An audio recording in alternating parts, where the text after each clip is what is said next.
Olá a todos do canal, eu me chamo Bruno, tenho 83 anos e o que eu vou contar aqui é sobre todo o pesadelo que eu vivi na fazenda Roanoke, pois quando assisti o último relato do canal, tudo me veio como um flash na minha cabeça. Muitos dizem que a fazenda Roanoke fica em algum lugar do Mato Grosso, já outros dizem que a mesma não pertence a esse mundo, pois a mesma só aparece durante a superlua de sangue. Então, se você não escapar de lá no período da lua sangrenta, você ficará preso na fazenda pelo resto de sua vida. No início dos anos 80, eu era casado e tinha 2 filhos, 2 garotos gêmeos de 11 anos e uma linda esposa. Morávamos no sul do Mato Grosso, na fazenda Labaredas. Criávamos gado e exportávamos carne e leite para todo o estado. E durante um período de seca, em 1981, o gado começou a morrer e foi um período muito difícil de suportar, pois por atraso no pagamento, muitos trabalhadores deixaram a fazenda e muitos empresários fizeram ofertas para comprarem a fazenda Labaredas a preço de banana. Recusei-me a vender e tranquilizei a minha esposa Soraya. Eu disse a ela que essa fase ruim logo passaria. E poucas semanas depois, um empresário chamado Alonso apareceu com uma proposta um pouco melhor que as anteriores. E desta vez, de fato, eu fiquei tentado a vender a fazenda. Então pedi a ele um dia para pensar na oferta. E naquela mesma noite, eu cheguei a um consenso com a minha esposa que o melhor seria vender a fazenda, pois as perdas poderiam serem maiores e o valor cair ainda mais. Bem, na manhã seguinte, um homem veio até a minha porta. Eu acreditei que era o Alonso, mas era um outro senhor. Esse não parecia um empresário, e sim um fazendeiro. Ele me advertiu que eu faria um péssimo negócio vendendo a fazenda Labaredas, pois essas pessoas ficam como urubu, esperando a calamidade assolar a fazenda para eles comprarem a preço de banana. E depois, quando o período da seca passar e tudo se reestruturar, as fazendas passam a valerem 50 vezes mais do que o valor que foi comprado. Esse fazendeiro se chamava Patrício. Ele me fez uma contraproposta, na qual eu trocaria a minha fazenda pela fazenda dele, e ele ainda me voltaria a mesma quantidade em dinheiro oferecida pelo Alonso. Não pensei 2 vezes em aceitar. Bem, eu nunca tinha visto a fazenda do Patrício, mas somente pelo fato dele cobrir a proposta do Alonso, eu desfiz o negócio com Alonso e, sem pensar muito, eu fechei negócio com Patrício. Então, naquela mesma manhã, fomos conhecer a nossa nova fazenda, a Fazenda Roanoke, a qual ficava pouco mais de 110 quilômetros de onde morávamos. Bem, seguimos estrada adentro e a um certo ponto da estrada principal, algo inusitado aconteceu. Era por volta de 15 horas, mas a uns 50 metros à frente de onde ficava a placa indicando a fazenda. Parecia que ia escurecendo aos poucos. Estávamos na caminhonete, Patrício na direção, eu no banco do passageiro e atrás a minha esposa e os 2 garotos. Perguntei Patrício por que estava ficando escuro. Ele disse que poderia ser um eclipse. Achei estranho, mas entramos à direita e pegamos um longo caminho de terra, cercado pela vegetação alta que não parecia ser típica da região. E depois de alguns quilômetros por aquela estradinha, nos deparamos com um tronco de árvore bloqueando o caminho. Então Patrício parou a caminhonete e eu fui até o banco de trás conversar com a minha família. e o Patrício foi em direção às árvores para tirar a água do joelho. Pedi que a minha família esperasse um pouco. Queríamos remover aquele tronco de árvore caído ali bloqueando a passagem. E foi aí que a minha esposa perguntou: "Que tronco?" Quando olhei de volta, não havia nenhum tronco de árvore. Eu perguntei ao Patrício o que aconteceu, mas ele dizia que só parou para tirar a água do joelho e que não havia nenhum tronco de árvore bloqueando a estrada. Achei que estava ficando louco, mas continuamos até chegar à fazenda Hanoke. A fazenda era muito grande e linda. Havia o caseiro que morava com a sua família em uma casa dentro da fazenda, e no casarão principal, onde eu e a minha família moraríamos. Bem, lá estava tudo empoeirado. Parecia que ninguém pisava o pé ali há décadas, e isso foi confirmado pelo Patrício. Não havia vizinhos por perto, nem comércio, rodovia, não havia nada, e também o local era de difícil acesso. A fazenda ficava em um lugar bem alto. O vento uivava a todo momento, principalmente à noite. O frio era intenso, e mesmo com sol ou dentro de casa, o frio era sempre constante. Bem, nem parecia que estávamos no Mato Grosso. Pelo menos era o que eu pensava. Os dois garotos, que eram filhos do caseiro, eles eram do tipo calados. Não eram de falar muito e sempre gesticulavam um para o outro ou faziam sinais. Bem, sinais esses que nem eu e nem a minha esposa entendia nada. Eu achava o lugar um tanto que bizarro, mas o caseiro e a sua esposa sempre contavam causos de assombrações por aquelas bandas. Mas como a minha esposa morria de medo, eu sempre ficava com ela ali no alpendre da fazenda, escutando esses causos e a fazendo companhia. Bem, eu costumava chegar do trabalho sempre por volta das 19 horas. Mas certa vez, estava a família do caseiro e eu no alpendre da casa, conversando.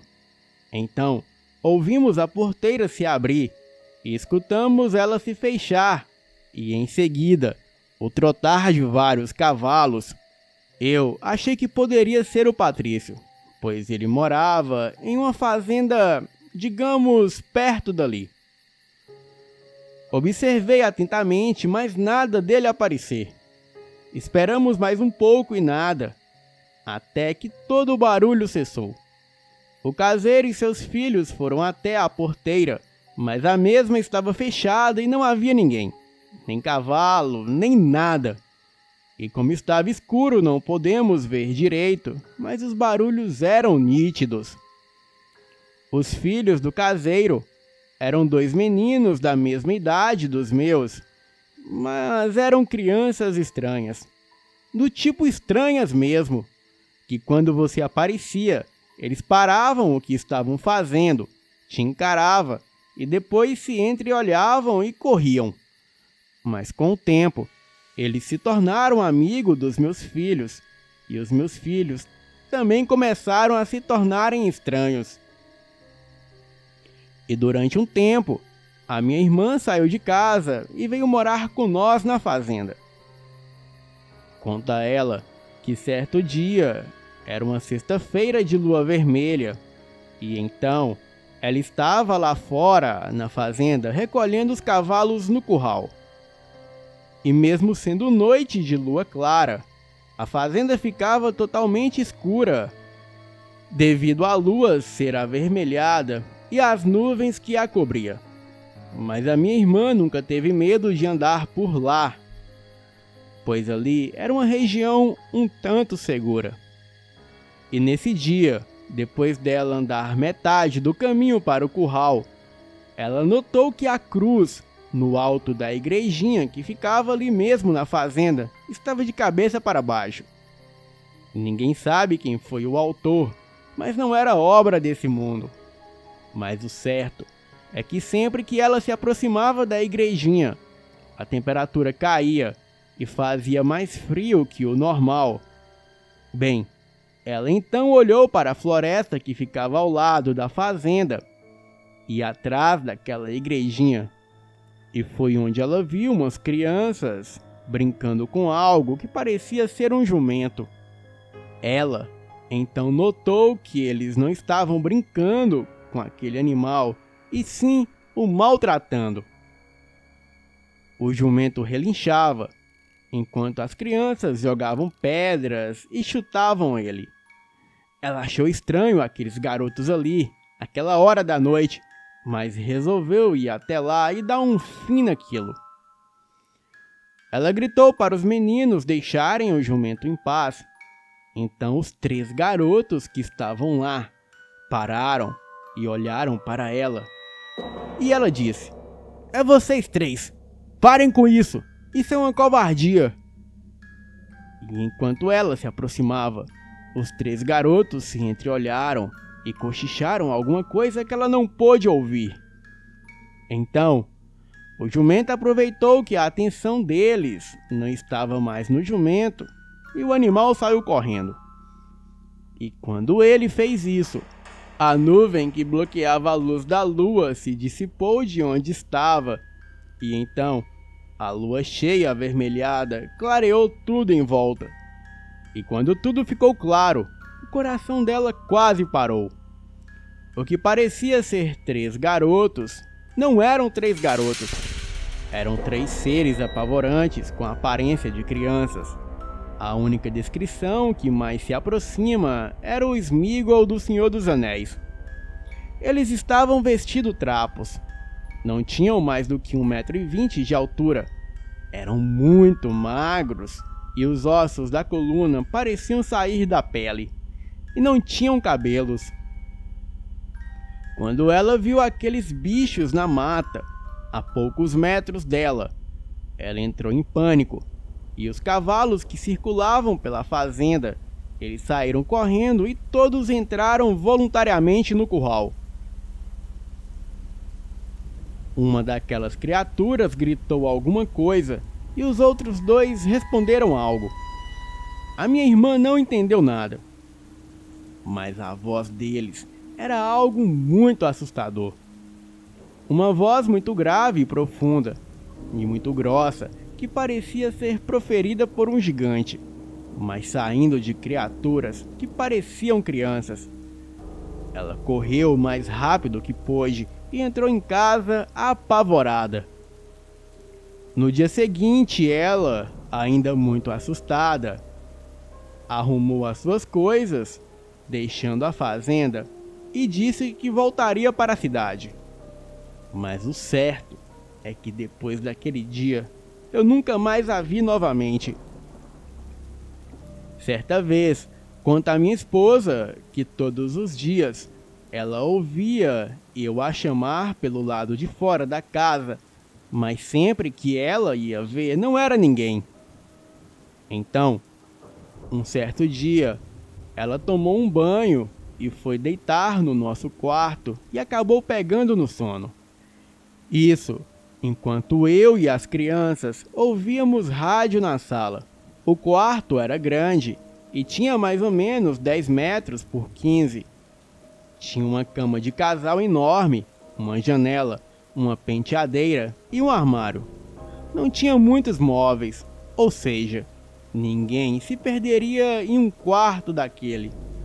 Mas algo de estranho aconteceu na hora em que ela cochilou. Quando ela acordou e decidiu se levantar, era como se ali não fosse mais o quarto. Estava tudo escuro. Ela não enxergava nada. Foi passando a mão pela parede para tentar encontrar o interruptor e não o achou. Tentou encontrar a prateleira para pegar algumas velas e acender, mas a mesma não estava lá. O seu desespero foi ainda maior quando ela tentou encontrar o armário e não o encontrou, pois ele ocupa meia parede do quarto. e era como se o quarto tivesse ficado sem portas e sem objetos. Ela passou a mão pelas 4 paredes do quarto, mas as mesmas parecia que não tinham fim, e nem sinal da porta, nem armário, nem interruptor, e nem janela, nem prateleira e nem nada. Ela não sabia onde estava pisando, pois não parecia o piso do quarto, e sim um piso cheio de buracos. Ela teve a impressão de seguir por um extenso corredor e andar por mais de 500 metros sem achar o fim, e nem as paredes ela conseguia mais tocar. Isso durou mais ou menos umas 10 horas, e ela gritava para mim que estava na sala com os meninos, mas nós não escutávamos. Bem, quando ela finalmente conseguiu sair dali, ela contou uma história muito esquisita. Disse que ficou presa naquela escuridão sem fim por quase 10 horas. Porém, não havia se passado nem sequer 1 hora desde que ela entrou no quarto. A minha esposa estava enlouquecendo, então decidi que iríamos embora da fazenda Hanouk. Os meus filhos, que já haviam feito amizade com os meninos, filhos do caseiro, eles agiam estranho, cochichavam entre si, riam sem motivos e conversavam com um casal de bode. Eu achei que era coisa de criança, até a minha esposa acordar apavorada certa noite. Ela perguntava incessantemente onde estavam os nossos filhos. Eu pedi calma e disse que eles estavam dormindo. Então, eu fui até o quarto deles para mostrar a ela que eles dormiam tranquilamente, mas não foi o que aconteceu. As crianças não estavam no quarto.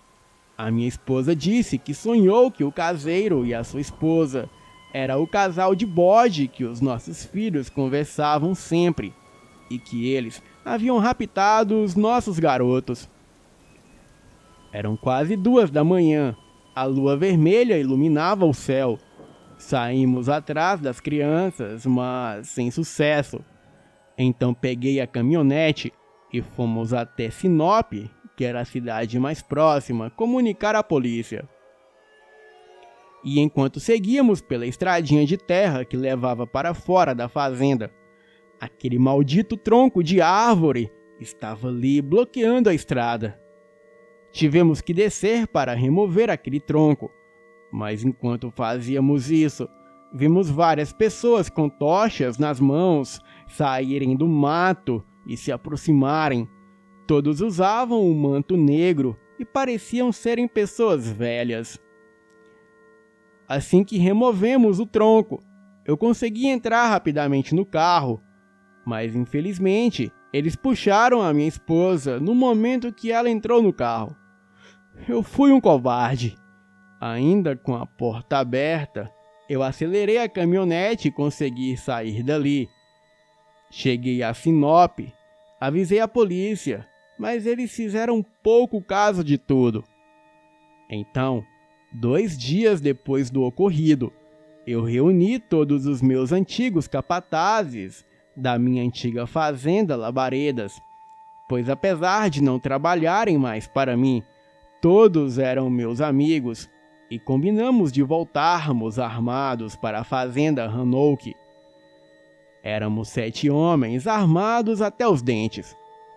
Voltamos em 2 caminhonetes e estávamos decididos a resgatar a minha família e exterminar qualquer um que cruzasse o nosso caminho.